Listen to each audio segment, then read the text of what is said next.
The clippers buzzed against Jacob's scalp like a chainsaw tearing through his perfect life, and every eye at the wedding was watching him fall apart.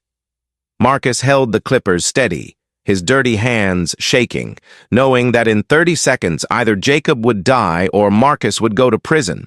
The smell of expensive cologne mixed with the stink of the streets as Marcus leaned closer. Jacob sat frozen in his white tuxedo on the mansion lawn, his face pale as death. Behind them, 200 guests in diamond necklaces and silk dresses whispered and pointed. Some covered their mouths in shock. Others pulled out their phones to record. Jacob's fiancée Sarah screamed from the marble steps, her wedding dress billowing in the wind. Security guards in black suits ran toward them across the perfectly manicured grass. But Marcus kept cutting, each stroke removing another piece of Jacob's thick brown hair, each second bringing them closer to the moment when everyone would understand why. But to understand that moment, you need to know how a homeless man and a billionaire ended up here, how a pair of rusty clippers became the only thing standing between life and death. Before we dive in, drop your city in the comments. We'd love to know where you're watching from. And don't forget to like and subscribe so you never miss another powerful story like this. Now, let's continue. 3 days before the wedding, Marcus sat in an alley behind the Grand Hotel downtown. The narrow space between two buildings smelled of garbage and rain. Broken bottles littered the ground. A dumpster overflowed with trash.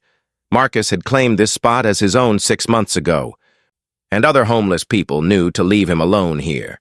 His clothes were torn and dirty, stained with mud and who knows what else. His beard was long and messy, gray mixed with black, tangled and unkempt. His hands were rough from years of living on the streets, calloused and scarred, the fingernails broken and dirty. He was 42 years old but looked 60. The streets aged you fast. Every day was a battle. Every night was a struggle to survive. In his backpack, he carried everything he owned in the world. A thin blanket that barely kept him warm on cold nights. A plastic water bottle he refilled at public fountains. A photograph of his daughter taken when she was 7, smiling and missing her 2 front teeth before everything fell apart.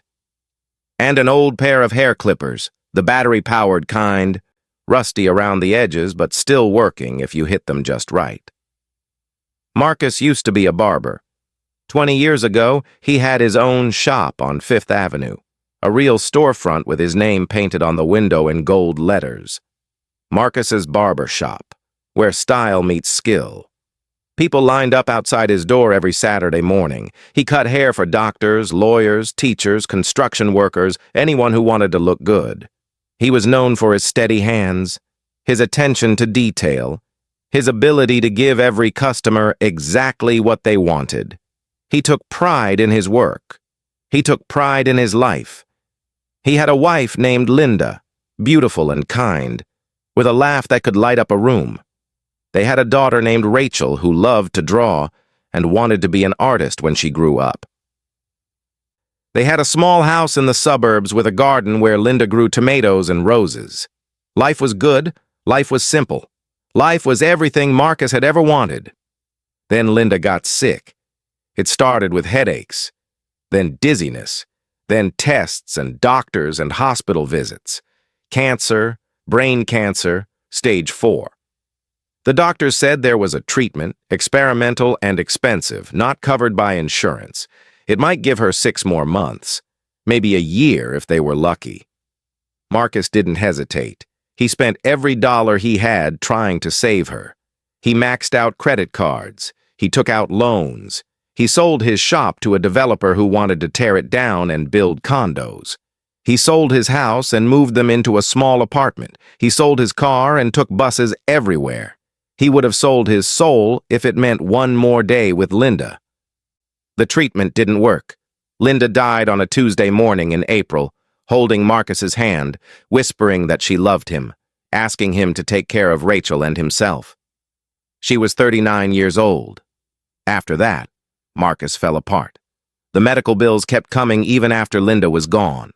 $50,000, $70,000, 100,000. He declared bankruptcy. He couldn't pay rent. He couldn't find work because his barber shop was gone, and no one wanted to hire a middle-aged man with no references and crushing depression. His daughter went to live with Linda's sister in another state because Marcus couldn't provide for her anymore. He signed over custody with tears streaming down his face, knowing it was the right thing to do, but feeling like he was losing everything that mattered. He started living on the streets. 5 years passed like a bad dream. Some days he couldn't remember what day it was or how he'd gotten there. People walked past him every day like he was invisible, like he was part of the scenery, just another homeless man in a city full of homeless men. Nobody looked at him. Nobody talked to him. Nobody cared. He became a ghost in his own life. That night, Marcus heard voices coming from the hotel's back door. He looked up from where he sat against the cold brick wall and saw a young man in an expensive suit stumbling outside.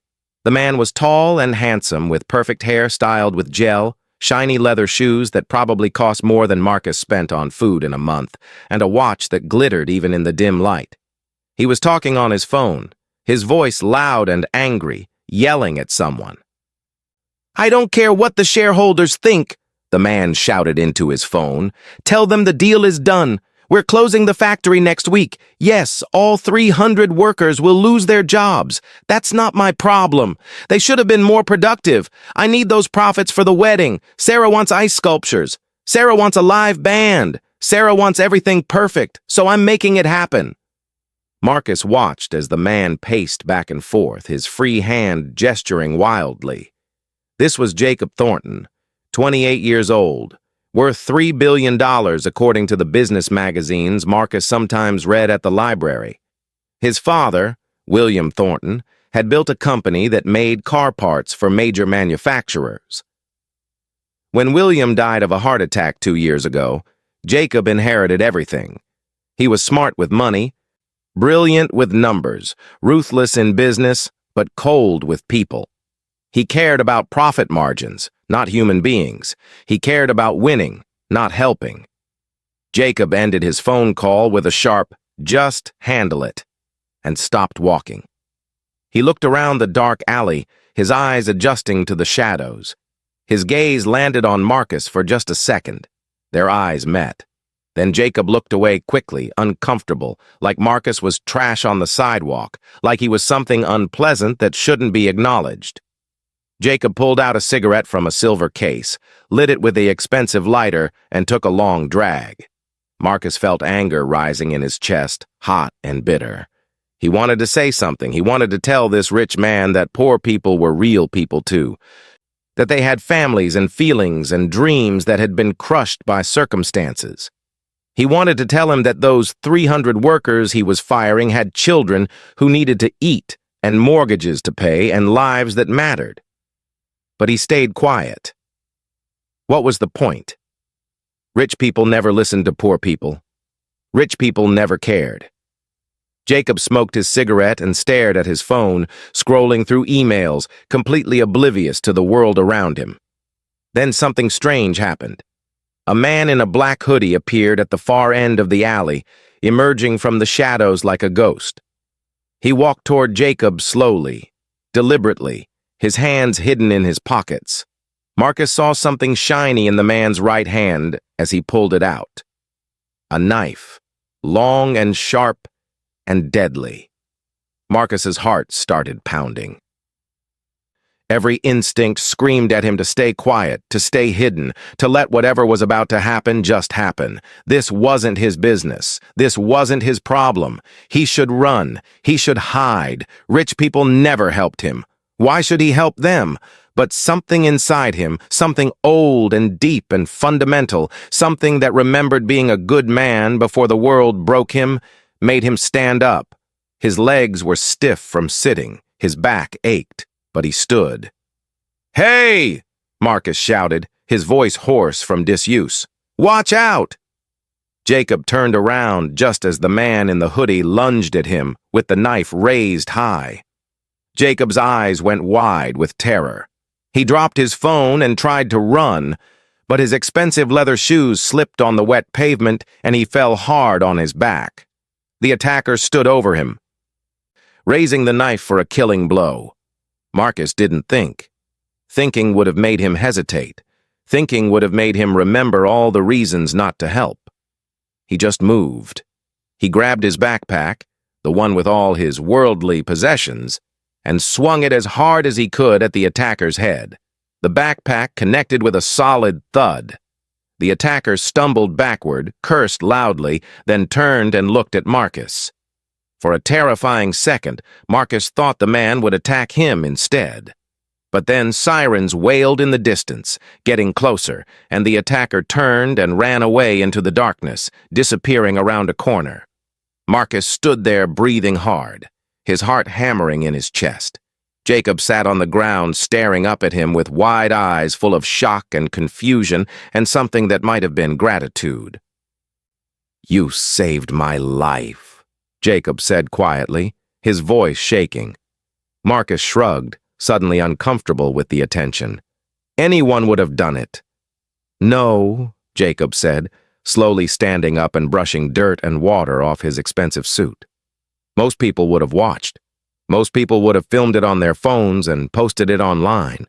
Most people wouldn't have risked themselves for a stranger."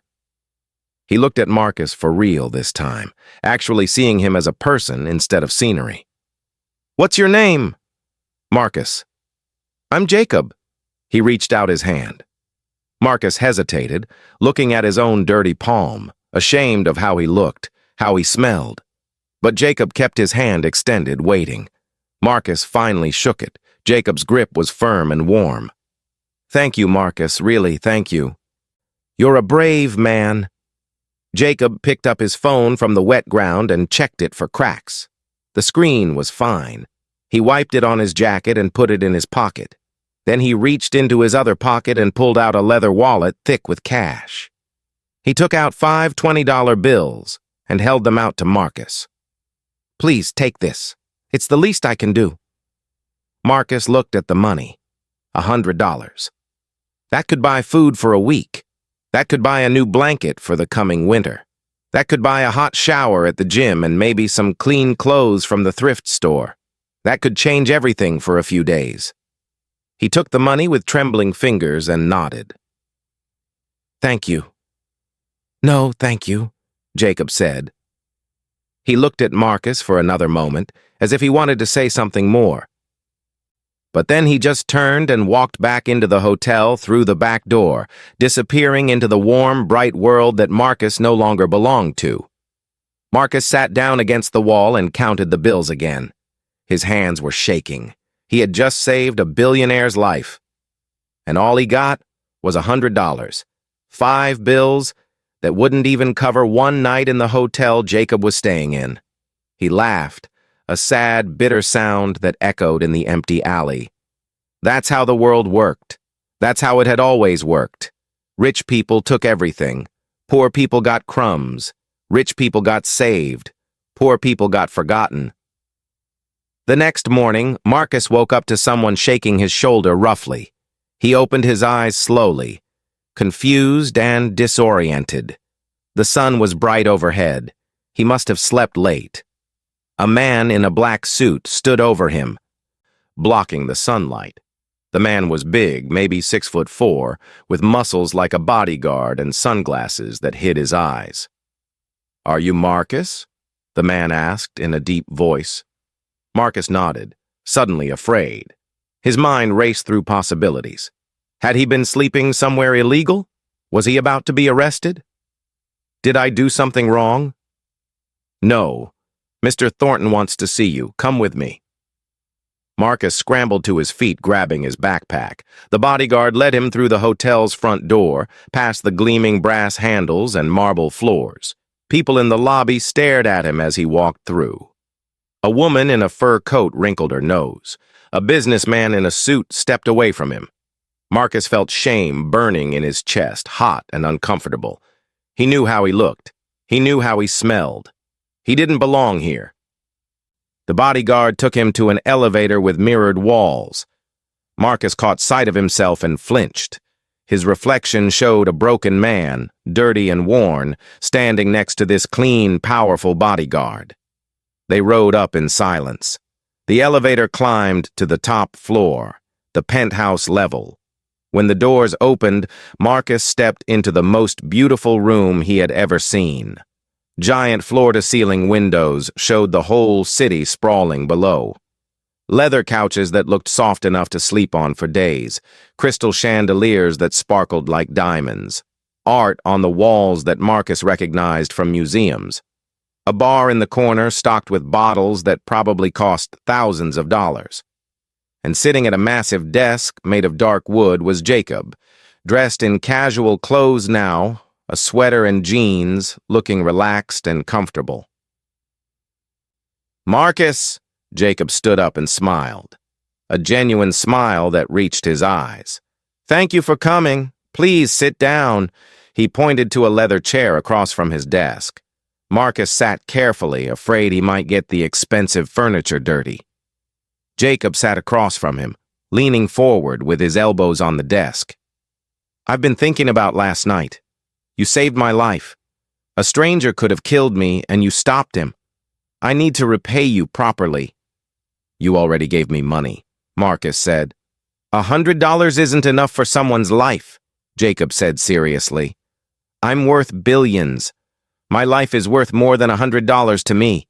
I want to do something bigger. I'm getting married in 2 days. Big wedding, 400 guests, orchestra, champagne fountain, the works. I want you to come, as my personal guest." Marcus stared at him, certain he had misheard.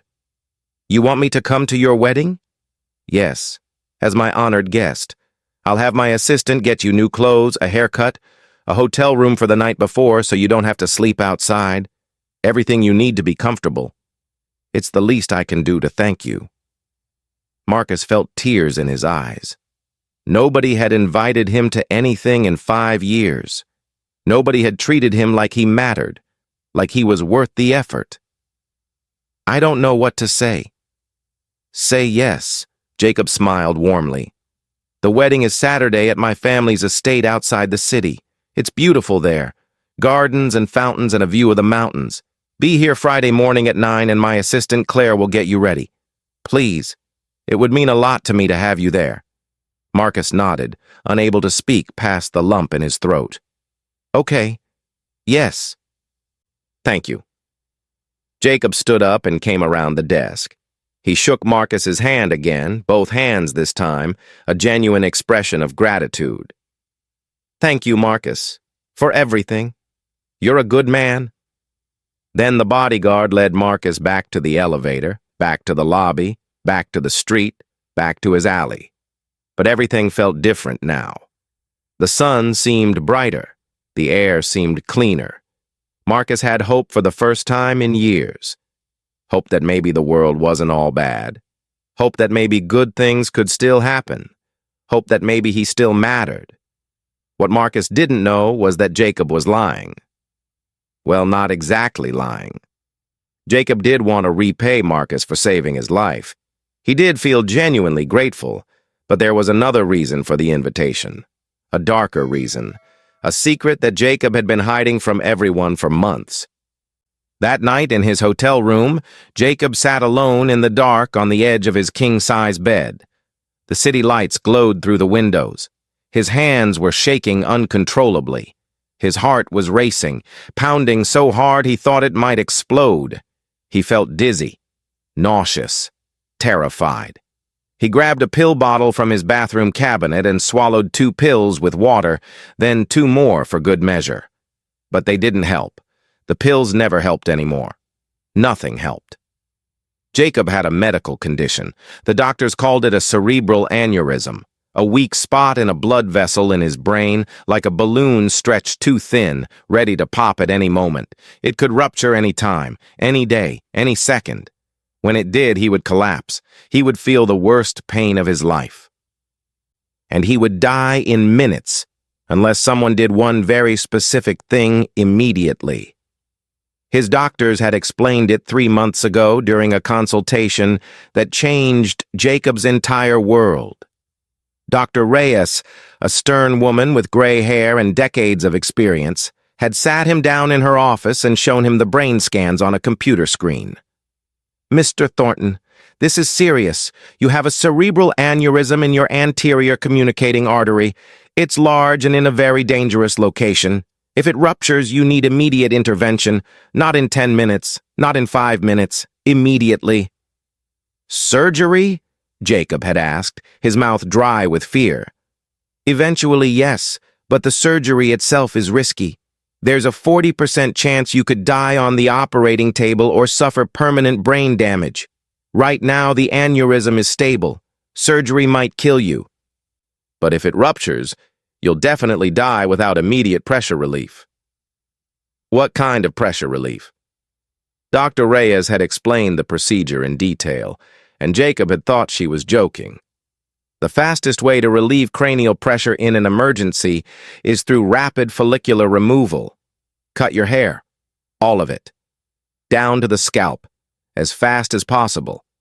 It sounds unusual, but when hair follicles are removed quickly, particularly in someone with as much hair as you have, it creates a temporary pressure release through the nerve endings connected to the follicles. It could buy you 10 or 15 minutes until paramedics arrive.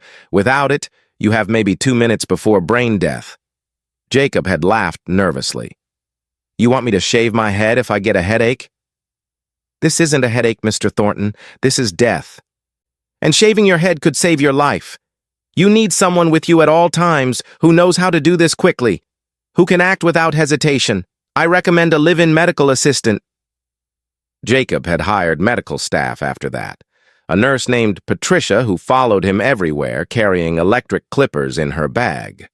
But 2 weeks ago, he had fired her. Why? Because Sarah didn't know about his condition. Nobody knew except his doctors. He had kept it secret from everyone. His fiancée, his business partners, his friends, his family. He was afraid. Afraid that if people knew, they would treat him differently. They would see him as weak, damaged, dying. And Jacob Thornton was never weak. His father had taught him that. "Winners never show weakness, son. Sharks smell blood in the water." So Jacob hid his condition and planned his perfect wedding to his perfect bride, pretending everything was perfect. But he needed a backup plan. He needed someone nearby who could cut hair quickly if something went wrong. When Marcus saved his life in that alley, Jacob saw an opportunity. Marcus was a barber. Marcus had steady hands and quick reflexes, and Marcus owed him a favor. Jacob's plan was simple. Invite Marcus to the wedding, keep him close, and if the aneurysm ruptured, use Marcus to save his life.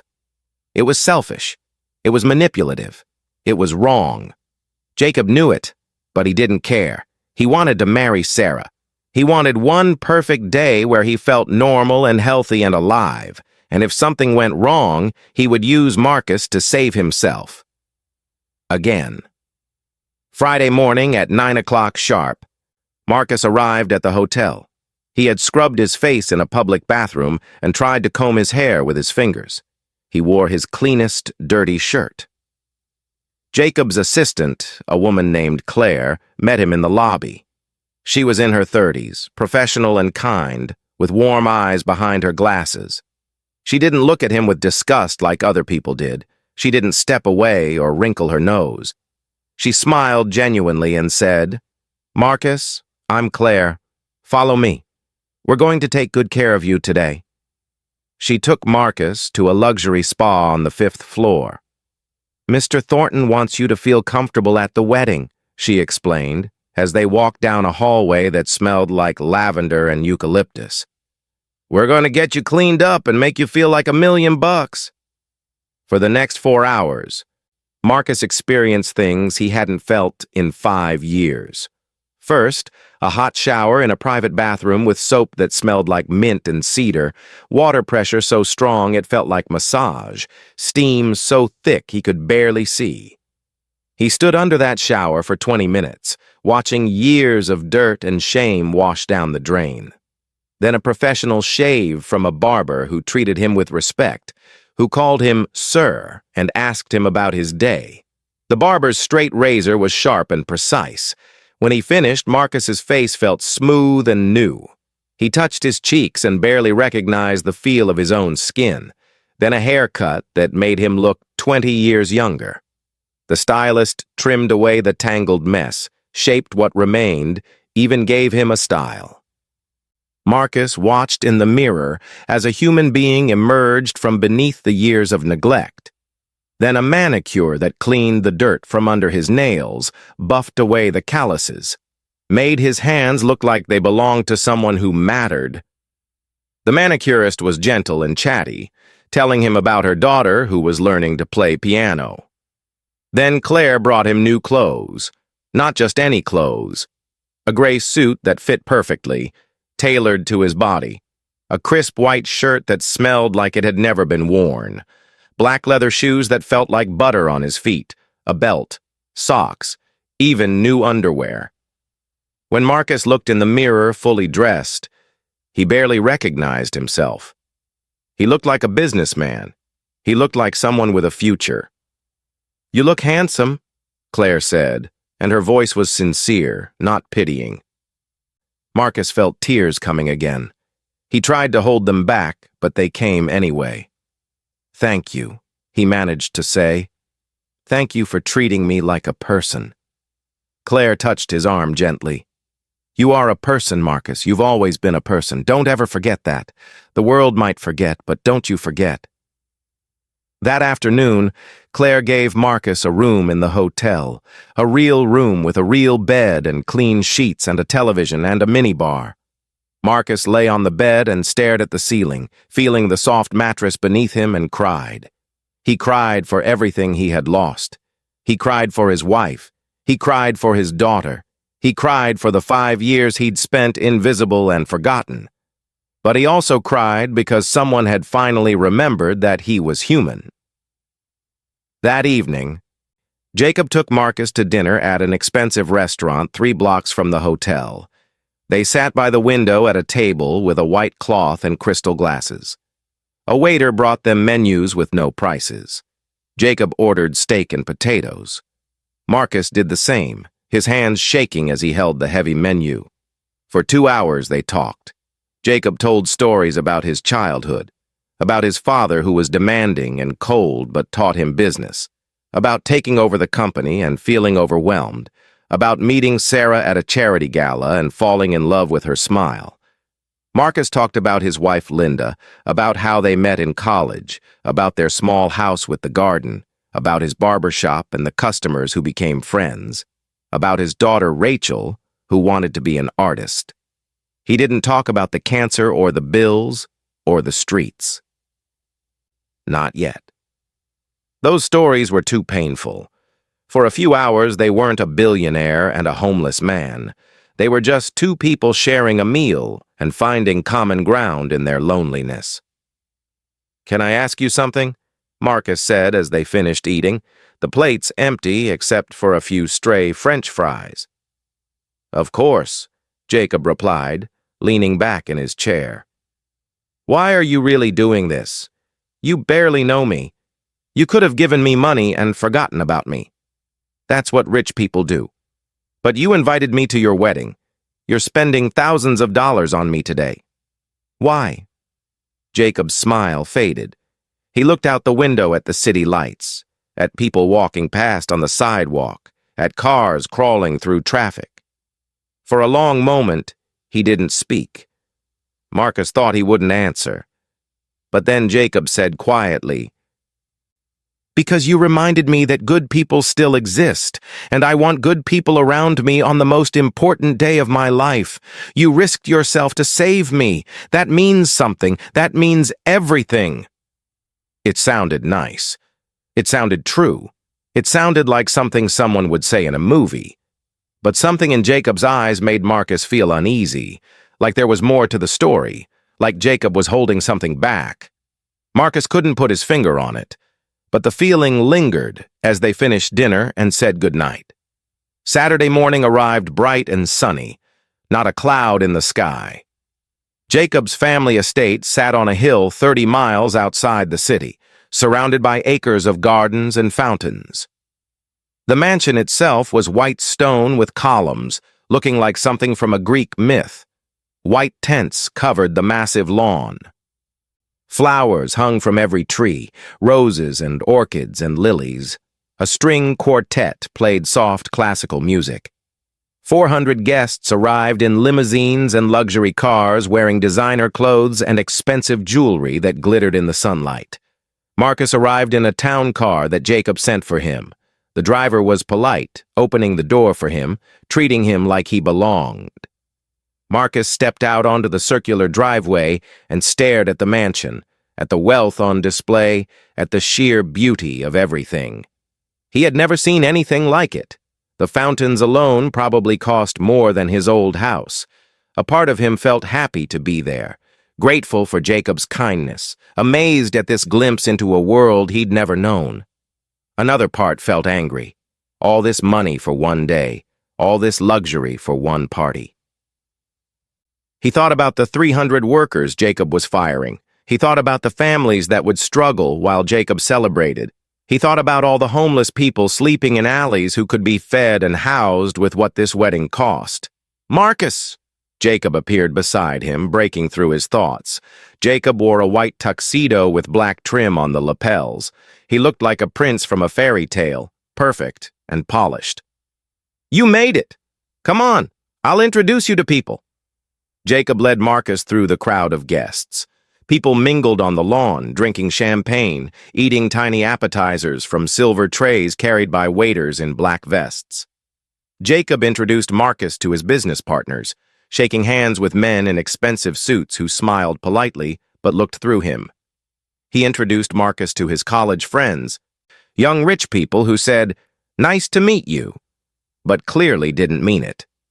He introduced Marcus to his relatives, aunts and uncles and cousins, who eyed him suspiciously. "This is Marcus, the man who saved my life earlier this week," Jacob said again and again, like a rehearsed line. People shook Marcus's hand and smiled, but their smiles were fake. Marcus could see it in their eyes. They were being polite because Jacob wanted them to be polite. But they didn't really care about a homeless man at a billionaire's wedding. They probably assumed he was entertainment, a story Jacob would tell, a curiosity to be examined and then forgotten. Then Jacob introduced Marcus to Sarah, his bride. She stood near the mansion entrance, surrounded by bridesmaids in emerald green dresses. Sarah was beautiful in the way magazine models are beautiful, blonde hair in perfect curls, makeup flawless, a white dress that sparkled with thousands of tiny crystals, a veil that flowed behind her like a waterfall. She looked like an angel or a princess or something from a dream. "Sarah, honey, this is Marcus. He's the one I told you about. He saved my life earlier this week," Jacob said proudly. Sarah turned and looked at Marcus. Her smile was cold, practiced, the smile of someone who smiles for cameras and photos but doesn't mean it. "How wonderful," she said in a voice that clearly meant the opposite. Her eyes traveled up and down Marcus, seeing through his nice suit to the homeless man underneath. She saw what he was, what he would always be in her eyes. "We're so grateful. Jacob told me all about it." But her tone said she wasn't grateful at all. Her tone said she was annoyed that Jacob had invited someone like Marcus to her perfect wedding. "Honey, we need to take pictures now," Sarah said, touching Jacob's arm possessively. "The photographer is waiting and we're already behind schedule." Jacob kissed her cheek. "I'll be right there, my love." He turned to Marcus, his expression shifting to something more serious. "Stay close, okay? I want you nearby during the ceremony. Don't wander off." "Why?" Marcus asked. That uneasy feeling from last night was back, stronger now, prickling the back of his neck. "Just stay close. Please. I'll explain later." Jacob's voice was tight, strained, like he was holding something back, fighting to keep something hidden. Then he walked away toward the photographer, who was setting up near the fountain. Marcus found a seat in the back row of white chairs, arranged on the lawn facing an arch covered in roses. The ceremony was about to begin. Guests filled the seats, hundreds of people laughing and talking and taking photos with their phones. Marcus sat alone, feeling out of place despite his nice clothes, despite Claire's kindness, despite Jacob's invitation. He didn't belong here. He would never belong here. Music started playing. Everyone stood up. Sarah appeared at the far end of the lawn, holding her father's arm. They walked down the aisle slowly, everyone watching, everyone smiling. She looked like something from a fairy tale walking toward her happily ever after. Jacob stood at the altar under the arch of roses. He watched Sarah walk toward him with tears in his eyes. Real tears. Whatever else was happening, Jacob truly loved this woman. Marcus could see it in his face. The priest began to speak. "Dearly beloved, we are gathered here today to join this man and this woman in holy matrimony, to witness their love and celebrate their union." Marcus watched from the back row. Something felt wrong. He couldn't explain it. Jacob kept glancing at the crowd like he was looking for someone or something. His hands were shaking slightly. Sweat was forming on his forehead even though the weather was cool, a gentle breeze blowing through the gardens. Jacob's jaw was clenched tight. The ceremony continued. Readings, songs, the priest talking about love and commitment and forever. Then, "If anyone has any reason why these two should not be married, speak now or forever. Hold your peace." Nobody spoke. The guests sat in silence. The priest smiled and continued. "Jacob, do you take Sarah to be your lawfully wedded wife, to have and to hold in sickness and in health, for richer or poorer, until death do you part?" Jacob opened his mouth to say, "I do." But instead his face went white, all the color drained from his skin. His eyes went wide with terror. His hands flew to his head. "No," Jacob whispered. "No, no, no, not now. Please, not now." "Jacob," Sarah said, confused, her smile faltering. "What's wrong, honey?" Jacob stumbled backward, his legs giving out. Pain exploded across his face, transforming his expression into something primal and terrified. "My head," he gasped, his voice barely audible. "Something's wrong with my head." People started standing up. Confused murmurs rippling through the crowd. Sarah grabbed Jacob's arm. "What's happening? Someone help him!" Jacob's knees buckled. He fell to the ground, collapsing onto the grass in his white tuxedo. The crowd gasped collectively. Sarah screamed, a high-pitched sound of pure terror. People rushed forward, blocking Marcus's view. And then, through the chaos and noise and confusion, Jacob's eyes found Marcus in the back row. "Marcus!" he shouted, his voice full of terror and pain and desperate need. "Marcus, help me! Please, I need you!" Marcus pushed through the crowd, shoving past guests in expensive clothes who stood frozen and useless. He ran to Jacob and knelt beside him on the grass.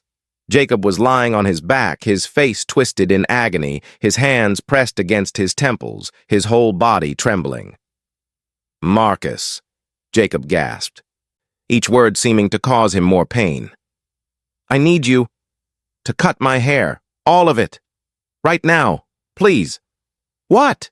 Marcus said, stunned. "You need a doctor. Someone call 911. "Already calling," someone in the crowd shouted. "No time," Jacob said, his voice barely a whisper now, fading. Tears ran down his face, mixing with sweat. "Brain aneurysm. Cutting the hair. Releases pressure. Only chance. Doctor said, please, your clippers. Save me." Marcus stared at him in shock, his mind racing. "You knew? You knew this might happen today?" "Yes," Jacob admitted, his words coming in gasps, his breathing shallow and rapid. "That's why I invited you. I needed a barber. Close. I'm sorry. Forgive me. Please." Marcus felt anger exploding inside him like a bomb going off, white-hot rage that made his vision blur. Jacob had used him. Jacob hadn't invited him to the wedding because he was grateful or kind or wanted to celebrate with a good person. Jacob had invited him because he needed a tool, a backup plan, someone to save his life if things went wrong. Everything had been a lie. The dinner, the compliments, the transformation, all of it was manipulation. "You son of a—" Marcus started, fury making his voice shake, but Sarah interrupted. "What's he talking about?" Sarah demanded, her voice high and panicked, mascara starting to run down her cheeks. "What aneurysm? Jacob, what is he talking about? What's going on?" "I didn't tell you," Jacob whispered, his eyes starting to close, consciousness fading. "Didn't want you to worry. Wanted one perfect day. I'm sorry." Sarah's face went pale, understanding and betrayal washing over her. "You've been hiding this from me. You've been sick this whole time and you didn't tell me? We're getting married and you kept secrets?" "I'm sorry," Jacob whispered again, barely audible. His eyes were closing. He was losing consciousness, slipping away. "Someone call an ambulance," Sarah screamed at the crowd. "It'll take 20 minutes to get here," someone shouted back. "We're too far from the city. The roads are narrow." Marcus knelt there, frozen in place, frozen in time. Every instinct, every rational thought, every ounce of justified anger told him to walk away, stand up, leave. Let Jacob face the consequences of his lies and manipulation. Jacob deserved this. Jacob had used him. Jacob had treated him like a thing, not a person. Jacob had given him hope just to exploit him. But as Marcus looked down at Jacob's pale face, at Sarah crying beside him, at the 400 people watching in horror, he thought about who he used to be, who he was before the streets, who he wanted to be again. He used to be a good man. He used to help people, even people who made mistakes. He used to believe that every life was valuable, that mercy was stronger than revenge, that kindness was the hardest and best choice you could make. "Move," Marcus said to Sarah, his voice suddenly calm, decided. She stepped back, tears streaming down her face. Marcus grabbed his backpack from under his chair in the back row where he'd left it. Inside was the old pair of clippers, the ones he'd used in his barbershop 20 years ago, the ones he'd somehow kept through everything. His hands were shaking as he pulled them out. "What are you doing?" someone in the crowd asked, horrified. "Saving his life," Marcus said simply. He turned on the clippers. They buzzed to life, loud in the shocked silence, the sound cutting through the chaos. Then he pressed them against Jacob's scalp and started cutting. The crowd gasped collectively. Sarah screamed. "What are you doing? Stop! You're crazy! Someone stop him!" "If I stop, he dies!" Marcus shouted back. His hands moved fast, muscle memory taking over from decades ago when he did this every day. The clippers cut through Jacob's perfect-styled hair, leaving bald strips across his scalp. Hair fell onto Jacob's white tuxedo like brown snow scattering in the breeze. "He's insane!" a man in the crowd yelled. "Someone stop him! He's assaulting Jacob!" Two security guards in black suits ran toward Marcus, hands reaching for him, but Jacob's eyes fluttered open slightly. "No," he gasped weakly. "Let him finish. Only chance." The security guards stopped, uncertain.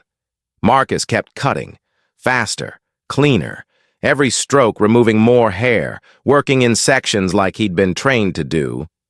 The crowd stood in stunned silence, 400 people watching a homeless man shave a billionaire's head in the middle of his own wedding. Some people filmed it on their phones, documenting this impossible moment.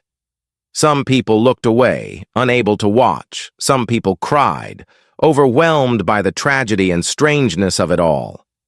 And then, after what felt like hours but was really only 90 seconds, Marcus turned off the clippers. Jacob's head was completely bald, pale skin where perfect hair had been moments before. Marcus sat back on his heels, breathing hard, his own hands shaking from adrenaline. "It's done." Jacob lay on the grass for a long moment, not moving. The crowd held its breath, then slowly, Very slowly, color began returning to his face. His breathing became easier, less labored. His eyes focused, gaining clarity. The pain lines in his forehead relaxed slightly. "It worked," Jacob whispered, his voice full of wonder and disbelief. "The pressure, it's gone. I can feel it. It actually worked." The crowd erupted. Some people cheered. Some people cried with relief. Some people stood in shocked silence, processing what they'd just witnessed. The ambulance sirens wailed in the distance, getting closer, help finally arriving. Sarah knelt beside Jacob and grabbed his hand, holding it to her chest. Tears poured down her face, ruining her perfect makeup. "You idiot," she sobbed. "Why didn't you tell me? How could you keep this secret?" "I was afraid," Jacob said, his voice growing stronger by the second. "I was afraid you wouldn't marry me if you knew I was broken. I wanted to be perfect for you." "I don't want perfect," Sarah said fiercely. "I want you, sick or healthy, bald or not, with secrets or without. I love you, you stupid, stupid man." Marcus stood up slowly, his legs stiff. His job was done. Jacob would live. The ambulance would arrive soon. Marcus wasn't needed anymore.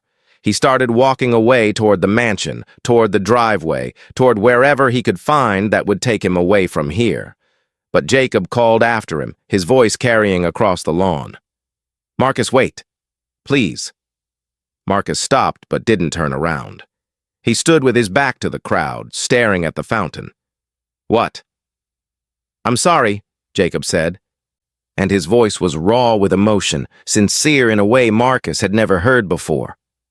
"I'm sorry I used you. I'm sorry I lied. I'm sorry I manipulated you. You had every right to walk away and let me die. I deserved that. But you didn't. You saved me anyway. Why?" Marcus finally turned around.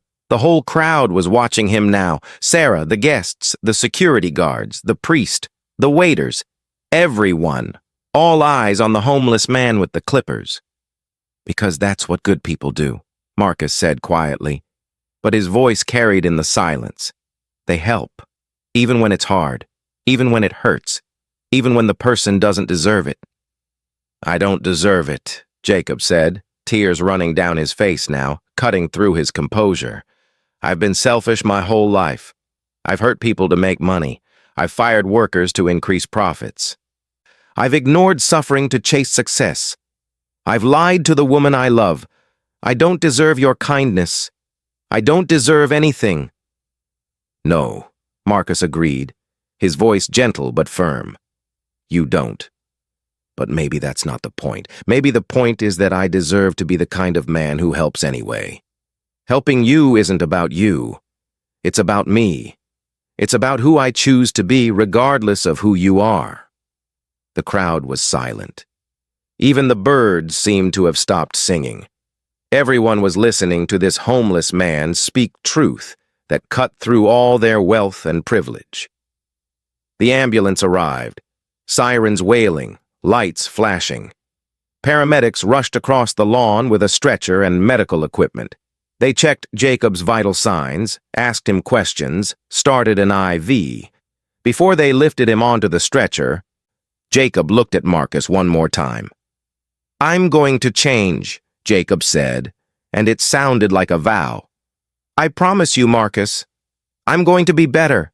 I'm going to be the kind of man who deserves the second chance you gave me." "Good," Marcus said. "The world needs more good people. Be one of them." The paramedics took Jacob away. Sarah followed, holding his hand as they loaded him into the ambulance. The crowd began to disperse, talking in hushed, shocked voices about what they'd just witnessed. Marcus stood alone on the lawn, holding his old clippers, wondering what happened next. 3 days later, Marcus was back in his alley, behind the Grand Hotel. The fancy gray suit was packed carefully in his backpack, too nice to wear on the streets where it would just get ruined. He wore his old torn clothes again. Everything had returned to normal, to the life he knew, the life of invisibility and survival. Except nothing felt normal anymore. Nothing felt the same. He had been on the news. His phone, well, not his phone since he didn't have one, but people's phones, had captured the moment. The video went viral. Homeless man saves billionaire at wedding.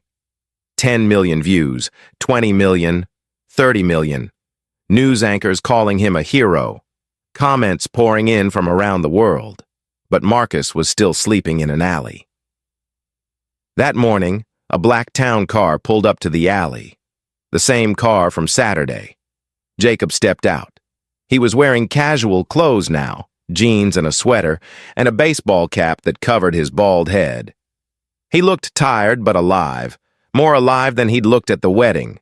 He walked over to Marcus and, without hesitation, sat down on the ground beside him, right there in the dirty alley. "The doctor said I'm stable," Jacob explained, not bothering with small talk. "The hair cutting bought me enough time. They did an emergency procedure to reinforce the aneurysm temporarily. They're scheduling major surgery next week to fix it properly. Dr. Reyes says I have a 90% chance of full recovery." "That's good," Marcus said, meaning it. "Congratulations. Sarah and I postponed the wedding. We're going to have a small ceremony after my surgery, just family and close friends, maybe 20 people. She says she doesn't need 400 guests watching. She just needs me, and she wants me honest, not perfect." Jacob smiled, a real smile that reached his eyes. "Turns out she loves me anyway, secrets and all." They sat in silence for a moment, listening to the city sounds, traffic, sirens, people talking as they walked past the alley entrance. Then Jacob said, "I meant what I said at the wedding. I want to change. I want to be better. And I'm starting today. I'm reopening the factory. All 300 workers are getting their jobs back with raises and better benefits." Marcus looked at him, genuinely surprised. "Really?" "Really. I've been thinking about what you said, about being the kind of man who helps. I want to be that man too. I've spent my whole life taking. I want to spend the rest of it giving." Jacob pulled an envelope from his jacket pocket and handed it to Marcus. "And I want to start by helping you." Marcus opened the envelope with trembling hands. Inside was a check for $50,000. His vision blurred. The numbers didn't make sense. That much money was impossible, unreal. "I can't take this." "Yes, you can," Jacob said firmly. "And there's more. I bought a building downtown on 5th Avenue, 3 stories.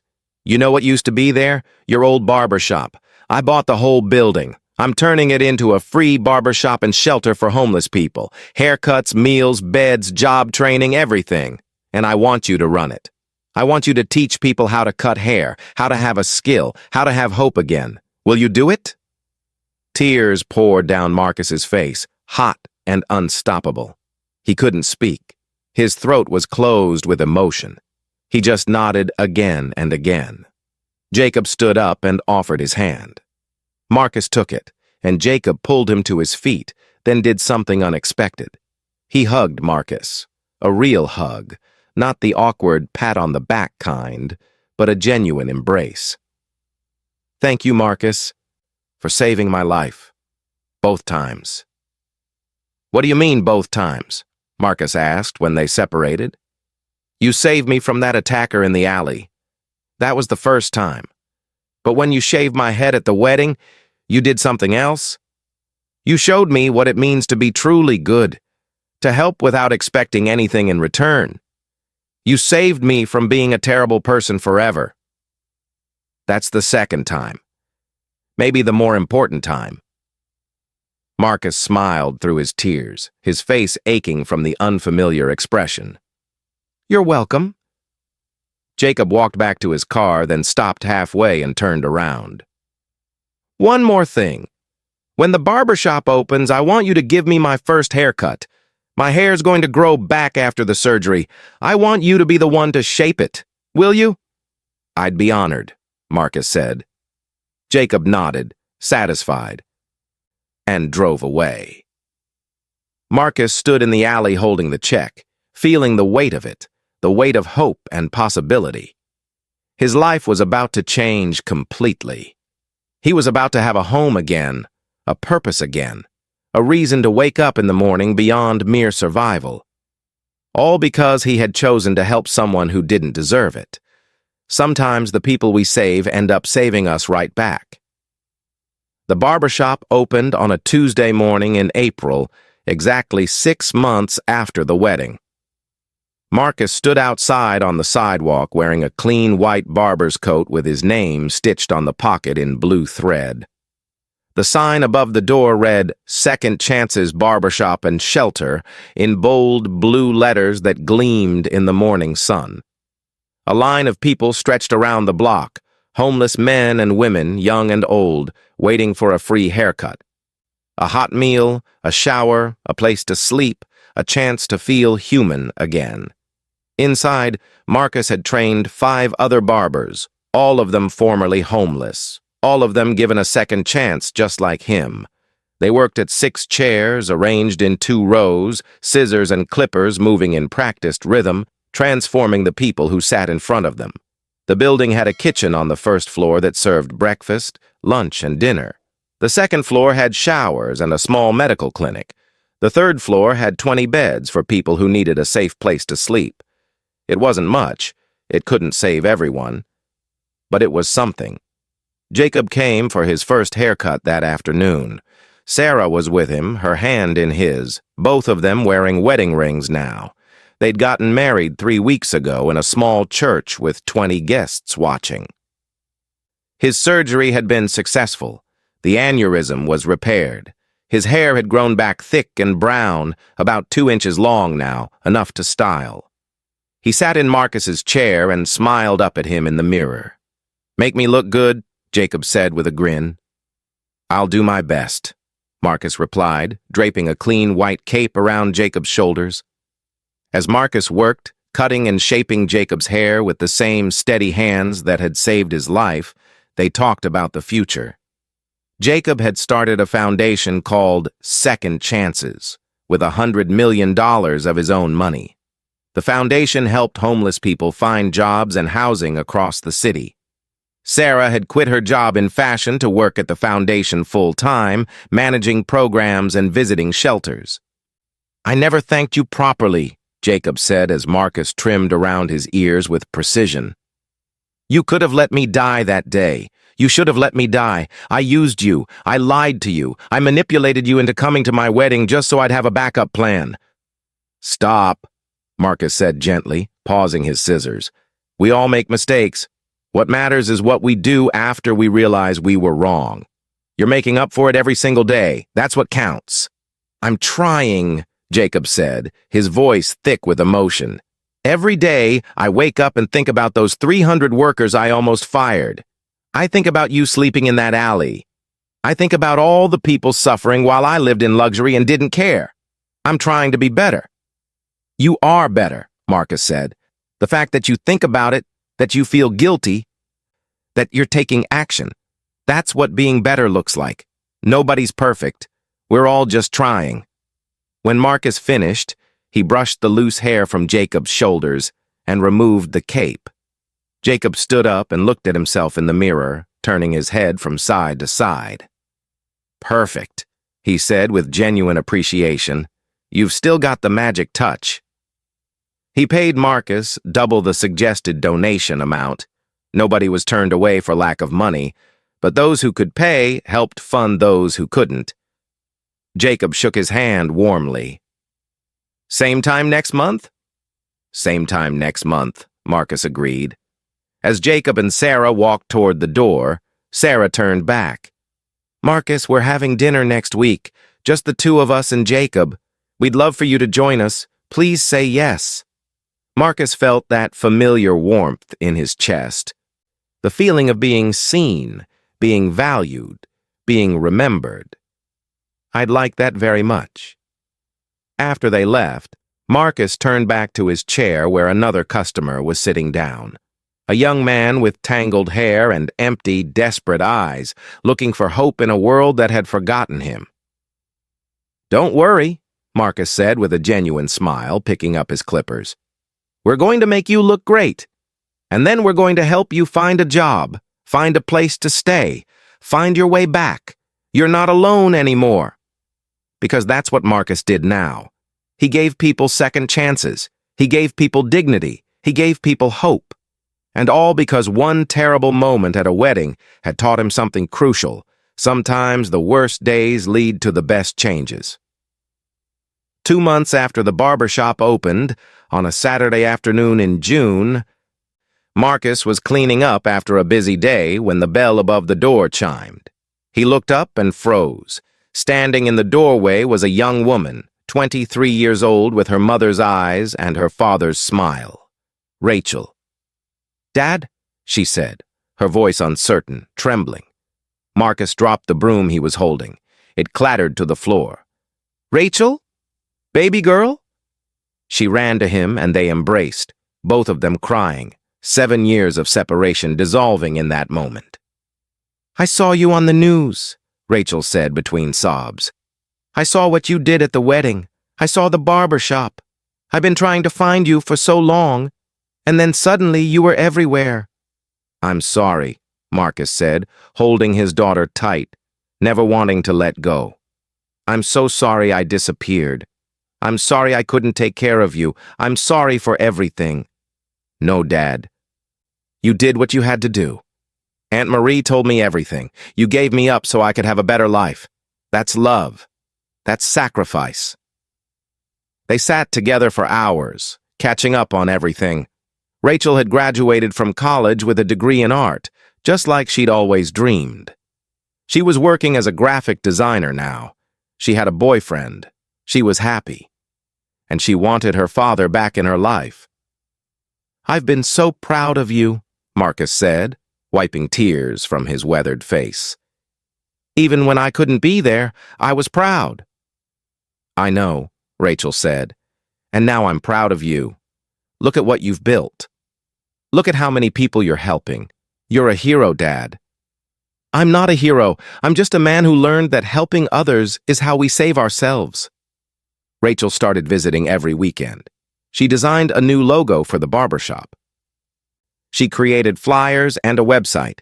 She helped Marcus expand his reach. Father and daughter, reunited, working together to make the world a little bit better.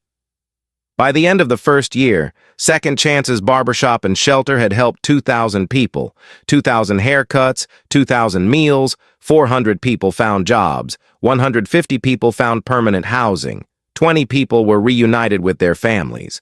The local news ran a story about Marcus and the barbershop. Then the national news picked it up, then international media. Marcus's story went viral all over again. Not just the wedding video, but the whole story. The barber who lost everything. The billionaire who had to learn compassion. The second chance that changed both their lives. Donations poured in from around the world. $10 here, $50 there.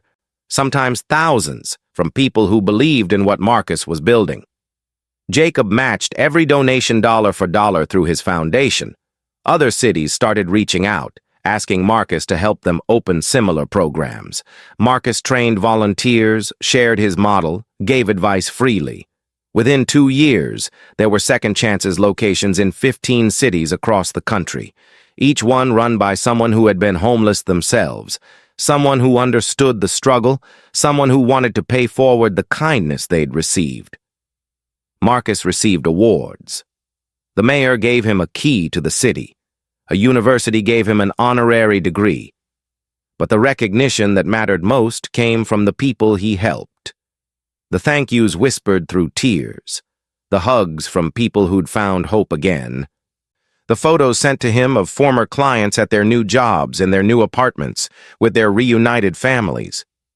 3 years after that fateful day when Marcus shaved Jacob's head at his wedding, Jacob and Sarah renewed their vows. This time, the ceremony was different. It wasn't at a mansion with 400 guests. It was at Second Chance's barbershop on the sidewalk outside with 200 guests. But these guests were different. Half were the people Marcus had helped, formerly homeless men and women, now working, now housed, now thriving. They wore their best clothes, some thrift store finds, some donated, some purchased with money from their first paychecks. They stood proud and dignified. The other half were Jacob and Sarah's family and friends, but they stood side by side with Marcus's community. No separation, no distinction. Marcus officiated the ceremony. He'd gotten ordained online specifically for this purpose. He stood between Jacob and Sarah and spoke about second chances, about how love means choosing to help even when it's hard, about how the worst moments can lead to the best changes if we let them. 3 years ago, I saved Jacob's life, Marcus said, his voice carrying across the crowd. But what I didn't know then was that he was going to save mine too. Not with money, though that helped, but with purpose. He gave me a reason to be better, and together we've helped each other become the men we were meant to be. Jacob and Sarah exchanged vows they'd written themselves. They promised to always choose kindness over comfort, to always help those who couldn't help themselves, to always remember that their wealth was a responsibility, not just a privilege. When Marcus pronounced them husband and wife, again, the crowd erupted in cheers. It was the happiest day Marcus could remember since before Linda died. He was surrounded by people he loved, doing work that mattered, making a difference that would ripple out far beyond what he could see. At the reception in the barbershop's community room, Jacob stood up to give a speech. 3 years ago, I was the worst version of myself. I was selfish, cold, and manipulative. I invited Marcus to my wedding not because I was grateful, but because I wanted to use him. I'm ashamed of that man I used to be. The room was silent, everyone listening.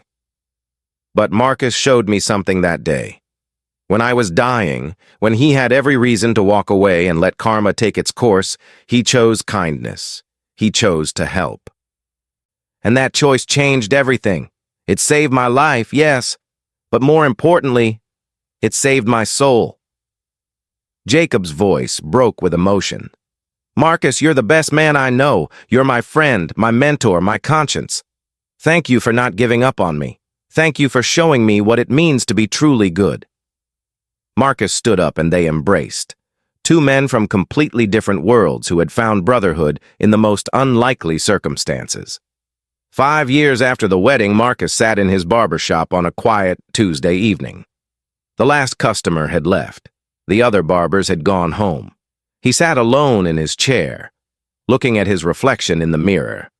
He was 47 now, but looked younger than he had at 42 when he was living on the streets.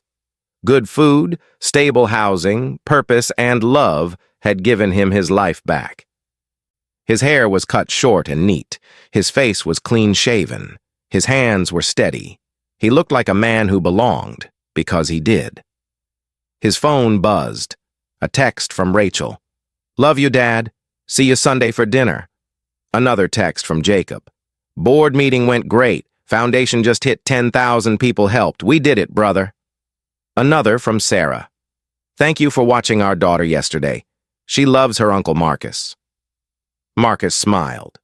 He had a family again. Not the one he'd lost. Nothing could replace Linda or undo those years of pain. But a new family, built from ashes, forged through struggle, stronger because of what they'd overcome.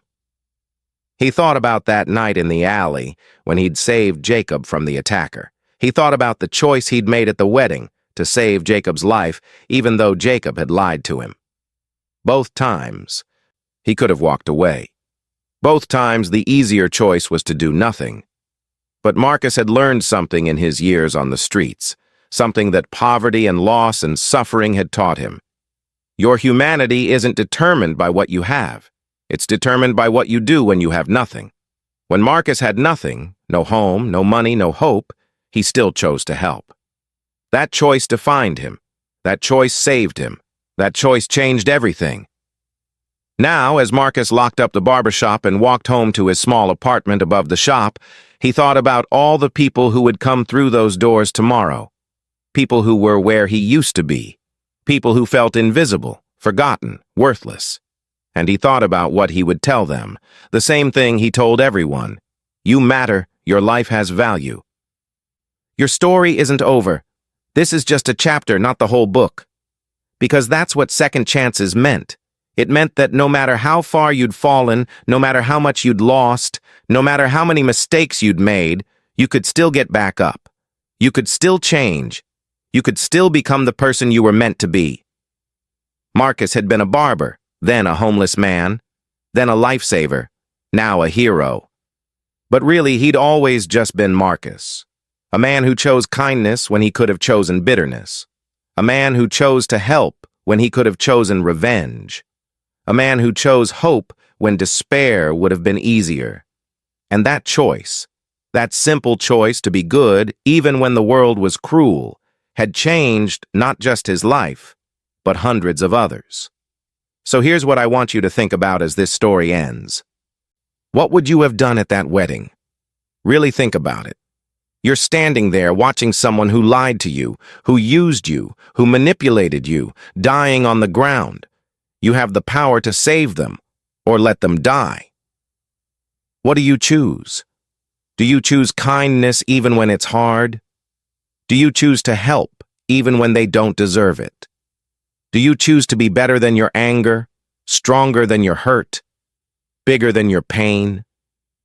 Because that's the choice we all face, every single day, in small ways and big ways.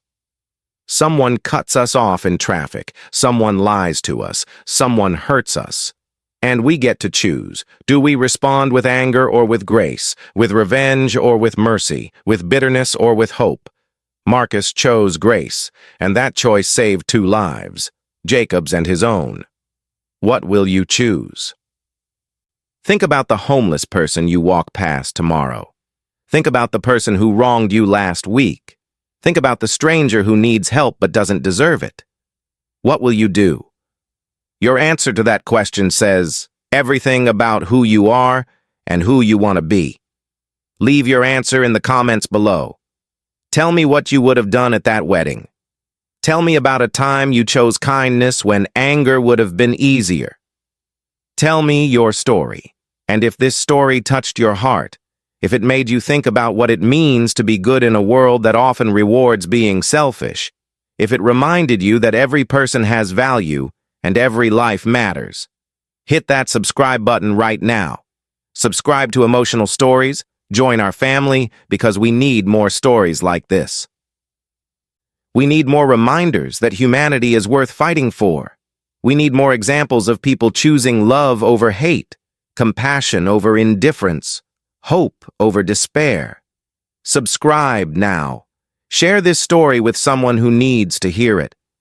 And let's keep spreading the message that second chances are real, that people can change, that kindness is the most powerful force in the world. Because in the end, we're all just like Marcus and Jacob. Broken people trying to be better, making mistakes and learning from them, falling down and getting back up, hurting and healing, losing and finding hope again. We're all just trying to be good in a world that makes it hard. So let's try together. Subscribe, comment, share, and choose kindness today.